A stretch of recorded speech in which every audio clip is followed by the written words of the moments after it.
Election तो हम लड़ेंगे इंशाअल्लाह, चाहे कुछ भी हो जाओ।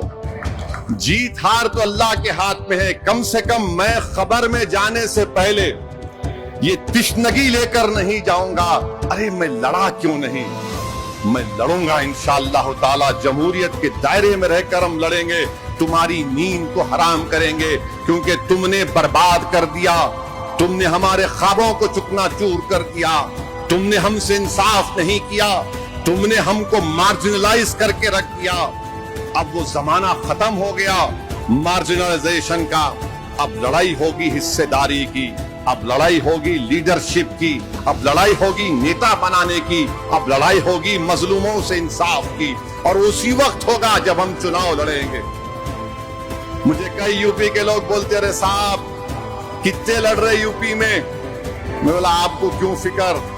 बोले नहीं कम लड़ो। मैं बोला कम और बढ़ के का सवाल नहीं है, हम लड़ेंगे तो जीतेंगे ना। मिला आप लड़के क्या बीजेपी को रोक पाए। 17 हार गए, 19 हार गए, 22 हार गए। आप मेरे को बोल रहे कम लड़ो।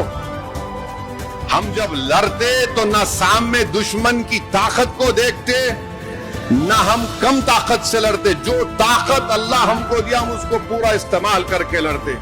और हमारी लड़ाई में और दूसरों की लड़ाई में फर्क ये है कि हम अपना घर जला कर लड़ते। हम अपना घर जला कर लड़ते। हमने हमारे बुजुर्गों ने अपनी कश्तियों को जला दिया था। अल्लाह की जात पर तवक्कल किया, अल्लाह ने कामयाबी से हमकिनार कर दिया। ये लड़ाई मान सम्मान की लड़ाई है, ये लड़ाई हिस्सेदारी की लड़ाई है। अब रुकना नहीं है, हमको आगे बढ़ना है। उत्तर प्रदेश में भी जाएंगे इंशाअल्लाह ताला।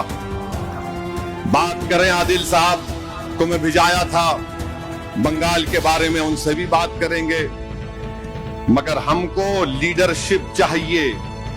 तुम बैठकर हमारे मुकद्दर के फैसले नहीं कर सकते, क्योंकि तुम पिछले 70 साल से सिर्फ अपने लिए फैसले कर रहे हो, गरीब मजलूम अवाम के लिए नहीं कर रहे हो। अगर तुम करते तो ये हाल नहीं होता मजलूमों का।